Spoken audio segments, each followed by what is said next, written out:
这一个中央政府从来就没稳过，这不是后门哈。国政从来就没有义务要和安华成立政府，要不他退出来和慕尤丁组织一个政府，然后牵动沙巴沙老叶都跳槽过来主持一个政府的话，他又有何错呢？所以呢，他本来就不是一个稳固的政府，何来因此动摇？他本来就在动摇了。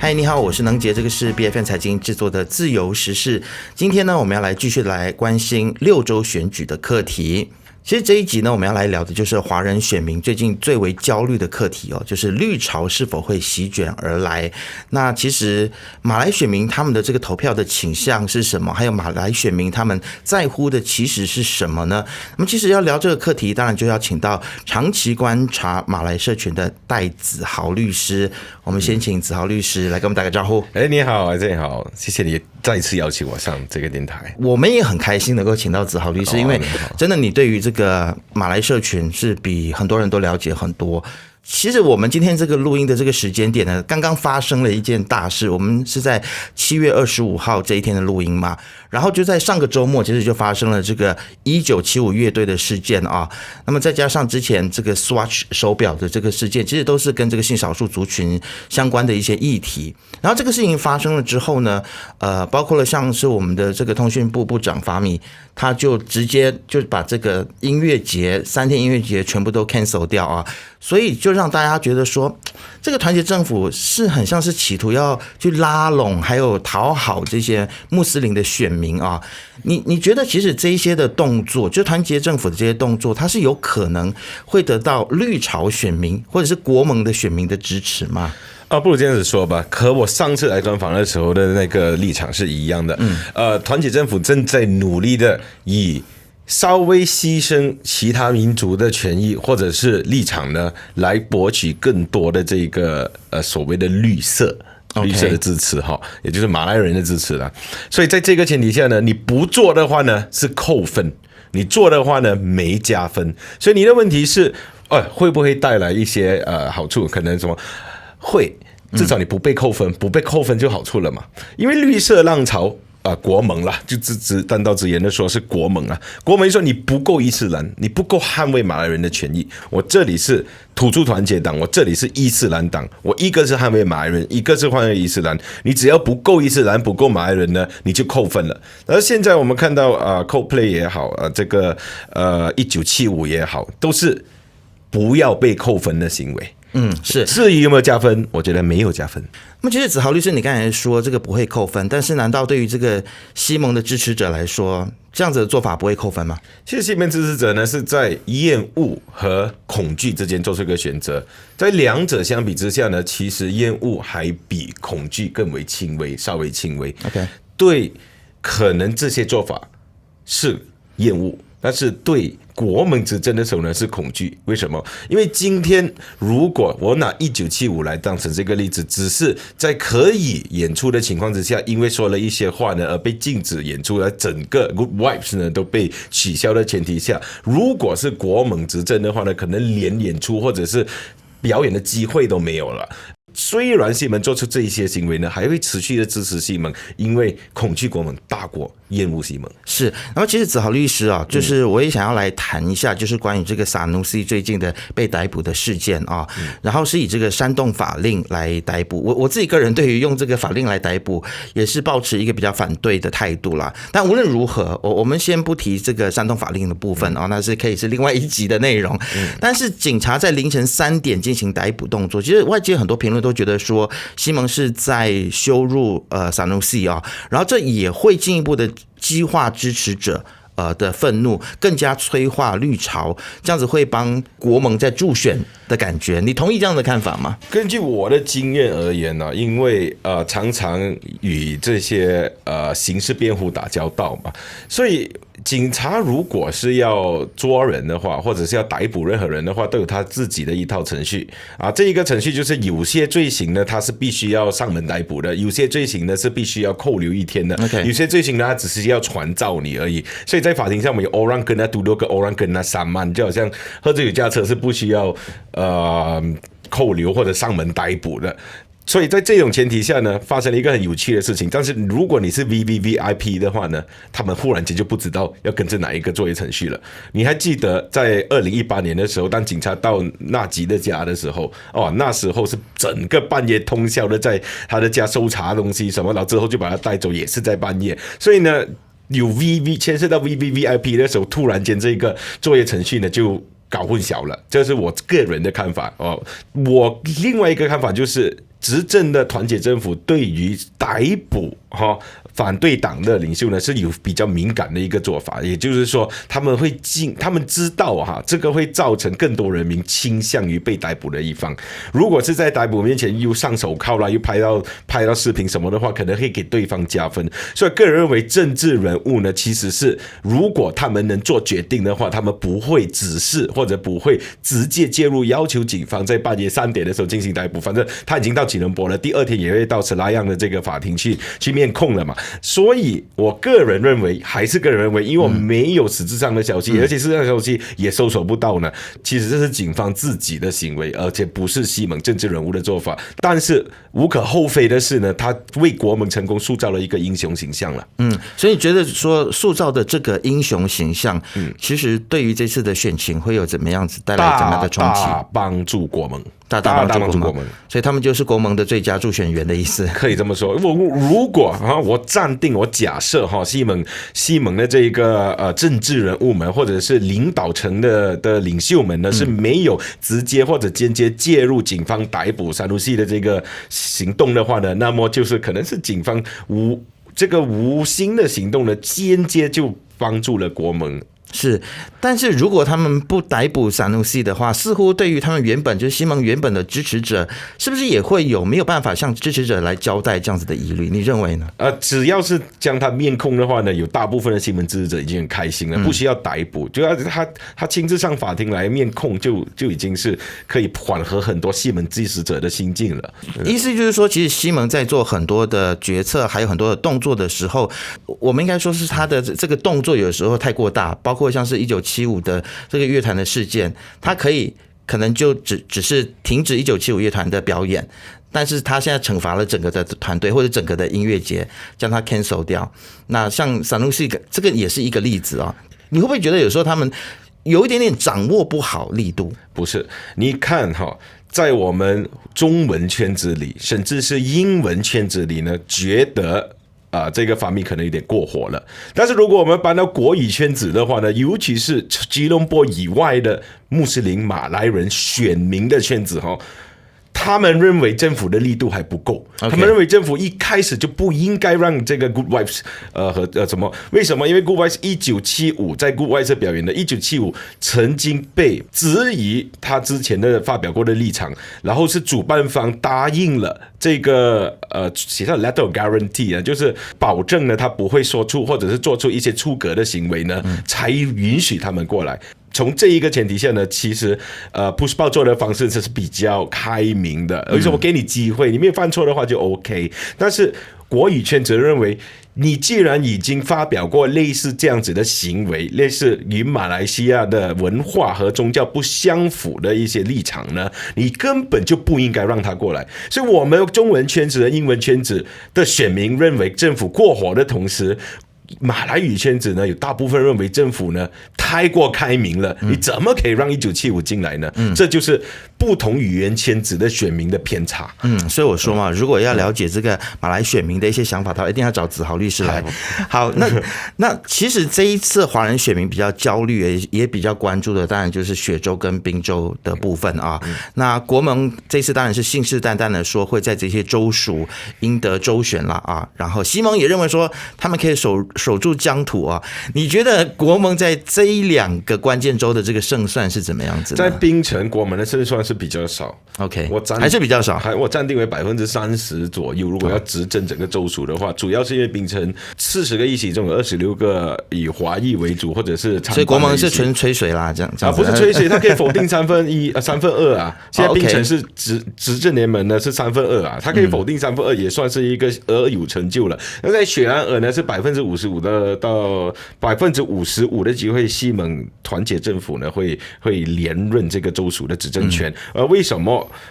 会经过一番奋战才能保住这个议席呢？是因为我觉得雪州的选区划分呢是有些问题的。我说非穆斯林选民好像华裔选民呢比较集中在城市地区，举个例子，好像苏邦寨也或者是班达乌塔玛呢，可能有些州议席的选区已经过了10万个选民，但是在偏远地区，好像 Rawang 啊、Templer 啊这些地方，可能少过10万，就是变成说，有族选民的一票可能是我们的1.5票啊。我们如果保住了这几个城市议席，不代表呢可以保住这些乡区的议席。然后从上一次大选这个绿色浪潮来看呢，很多乡区的议席都倒了。所以呢，从这一个角度来看，如果这个绿色浪潮持续增长的话呢，国盟是可以拿下很多城郊的议席。是浴血奋战的部分啊，这个，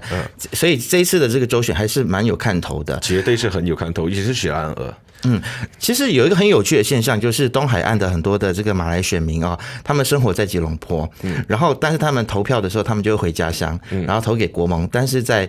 大都市，在大吉隆坡地区，他们享受这种自由的风气啊，还有自由的生活。所以我想要问子豪律师的就是说，其实，在马来选民里面，是不是真的有真正意义的所谓的中间选民？这群人多吗？那如果说国盟跟西盟想要去吸引这一群人来投票给他们的话，他们应该要怎么做？你现在提到的是有2种人哦，一种是在城市地区工作的东海岸的马来选民，第二是中间选民。其实他们2个不能画上等勾，所以我就说，先从这个东海岸在吉隆坡或者是甚至槟城啊或者关丹工作的马来选民来说呢，他们还要再区分。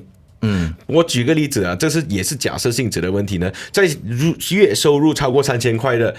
画一条线，很多东海岸的马来选民呢，在吉隆坡工作都是3000块薪水以下的这个水平线呢，在吉隆坡虽然有自由，但是他们还是有经济上的限制，他们没真正的享受过吉隆坡的这种生活，反倒是面临很多种族歧视的问题。因为吉隆坡很多吉兰丹人呢。我这只是经验之谈啊，好，如果说错话的话呢，先向大家抱歉了，这是经验而言的，没有关系，我们最喜欢个人观察，来，对，个人观察哈，就是很多吉隆坡无论任何民族，马来人也好，华人也好，印裔也好呢，对吉兰丹人会有偏见，有偏见的时候呢，他们受到了委屈才回去投给国盟，他不是因为享受到了自由，他什么自由？他其实没什么自由，他有经济上的限制，他想买一个票来看表演买不到，他想要供一个比较好的电话费呢，来给他的流量高一些，来看电话清晰一点，他也供不了。所以呢，在这个前提下呢，我们审核这些东海岸来吉隆坡工作的马来人呢，我们不能只是以他们接触到的自由度作为较量，他们的经济自由度呢，是令到他们支持国盟的原因。不能说他们住在这个都会地区，他们就是过得非常的舒服。对，其实他们可能在这里过得非常的辛苦，也有可能是。你怎么认为？现在坊间很多人说，如果这一次国政加西盟的这个合作不成功，或者说他们在这个州选当中是大举落败的话，但这可能特别是您刚刚也有提到说，可能在宾州还有在雪州这个情况会发生的几率不高。但是如果它真的发生的话，现在就是有这样子的说法，就认为说，如果这一次他们失败了，那可能会动摇到这个中央的执政啊，所以他们这样子这个说法你认同吗？那他又会究竟怎样影响到中央的执政？这一个中央政府从来就没稳过，因为它不是西蒙超越112议席而组织的政府，而是西蒙与政敌。不是说正友是政敌合作下，而且是宿敌硬来啊，宿敌硬来成立的政府本来就已经不稳了，但是现在有了反跳槽法了之后呢，你还是不能支持整个政党退出支持一个联盟。国政的这个政党在31席的政党，再加上跟沙巴的政党联合起来呢，他没有义务呢要和安华组织政府，他也没有义务要和慕尤丁组织政府，但是他联合起来的话，不代表他就是统一阵线的了，它本来就不是一个稳固的政权了，怎么说会动摇呢？它本来一直都在动摇。如果这一次的6州选举呢，国盟大胜哈，然后西蒙和国政呢兵败如山倒的前提下呢，那么就会有基层对于领导层的质疑，尤其是巫统可能就会发动一场内政变，内政变取而代之的如果是亲安华的人呢，那么这个政府就会保住了。如果取而代之的就譬如西山慕丁也好，凯里也好呢，他们一回来的话，可能就会和国盟结政府，这不是后门哈。国政从来就没有义务要和安华成立政府，要么他退出来和慕尤丁组织一个政府，然后牵动沙巴沙老叶都跳槽过来组织一个政府的话，他又有何错呢？所以呢，他本来就不是一个稳固的政府，何来因此动摇？他本来就在动摇了。是，子豪律师，你觉得这一次这个第三势力就是穆大跟 PSM 他们一起结盟，你认为他会怎么样子来影响这一次的选情？那我另外一个问题就是说，因为塞沙迪他一直说他想要去打造一个所谓的新政治，你觉得这一条路他走得出来吗？我本来是看不好的，但是看一下邻国的话呢，我就发觉到其实是行得通的。其实很多情况呢，马来西亚发生的事情在邻近的国家曾经发生过，泰国刚刚就发生了一个选举，然后这个选举的时候 Future Forward Party 呢的这个皮塔呢，就以迅雷不及掩耳的方式干掉了巴育的政党，排除了这个亲塔信的政党，成为泰国下议院最大的政党。虽然他没能当上首相，可惜。所以什么情况造就皮塔能取代泰国的传统政党呢？就是新进年轻人和对旧政党、传统政党疲乏的成熟人士所以马来西亚已经开始走向这个地步了。大家都当过政府，怎么排坐吃好果？你国盟也当过首相，你西蒙也当过首相，你国政也当过首相，而且是2年换一次。大家都累的时候，需要一个崭新的情况出来的话，可能这次州选穆大和 BSM 结合不能造就任何轰动什么东西。但是下一次大选，这3年后的大选，大家已经对传统政党的疲劳。可能就会给穆大一个机会了，所以我是很兴奋的。其实，但我觉得穆大其实他所谓的要走出新政治，他可能在一些的议题，比如说性少数的议题上面，他要更加大胆了。在这几次当中，我们看到有一些议题，他的反应还是我觉得跟西蒙没有什么两样，可能有进步一点点，但我觉得可以再更勇敢一些。最后一道问题就是其实究竟马来选民他们要的是什么？其实他们要的是政党轮替吗？还是以宗教为主的一个社会？还是说在经济上面有更好的援助，或者是帮助他们在经济上面也变得更加的富裕？其实这3件事情，你觉得对马来选民来说，哪一个才是 priority？ 而且如果我直接回答你这个问题的话，就代表我对马来社会不认知了啊！其实第一，马来社会我们不能把它当成一个单元来看待，对，绝对啊。首先我们要分区域，北马的马来人、中马的马来人、南马的马来人、沙巴沙老叶的马来人都不一样。第二，他们的社会地位 T20 的马来人、B40 马来人、M40 马来人。第三，他们居住的城市的地位，你在城市的富裕区、郊区还是城市的平民区，所以从这一个 permutation 这一种分配法的话，你会发觉到马来人其实要的东西是各式各样，所以呢，我们只能拿大多数的马来人来作为一个比较。所以我就规划一个最大的马来族群，就是城郊 B40 和 M40 中间群体，然后比较少华人朋友或者印裔朋友的马来族群，他们可能是占了整个马来选民的那个总额的50%左右。OK， 只是一个很大的组成成分，其实很大。就你把它放在总选民册上的话呢，其实他们就决定了一半或者是超过一半了啊。所以这一大群的马来人，第一个东西就是你对伊斯兰教的看法，他们对伊斯兰教的偏执跟执着呢，不是没有原因的，是因为在开国以来，伊斯兰教就受到挑战。那时候有共产党是无神论的，到今天为止呢，在他们从对共产党的这个恐惧呢，转换成对要求世俗国的政党的恐惧，也就是行动党。现在连安华都出来说，马来西亚不是一个世俗国，要平息这些人的恐惧呢，也说了这些话。所以第一是对宗教的执着，第二是生活素质。生活素质呢，只能和昨天的自己比较，他们不会拿来跟泰国比较，跟印尼比较什么情况，拿和昨天的自己比较。至于你的昨天的限制到哪里呢，就因人而异的，有些是到 Bantuan Prihatin Negara国盟的时期来做比较，因为那个时候又有得到这个拨款的协助，又不需要去上班，然后又有这些Bantuan Basket Food Basket 等等的。归功于慕尤丁，在这个情况之下呢，安华如果今天没有那个时候好呢，他们就会比较倾向国盟。还有呢，就是跟这之前的拿纳吉来跟他们比较，就是那几时候蛮多的，对马来西亚又有这个 infrastructure， 又有这个IC 那什么之类的事情，他们把他功劳都归给纳吉，所以呢。第二点呢，就是在和之前的生活比较之下呢，谁能给我更加舒适的生活？这是他们第二考量点，更舒适就好了，不需要完全很舒适。OK， 第三个考量点呢，就是以华人支持的政党，你华人支持什么呢？我就会先对那个政党有一个偏见。如果华人不会支持民政党的话呢，这样那么马来人就会可能比较倾向于西蒙了。所以呢，综合这三点，第一。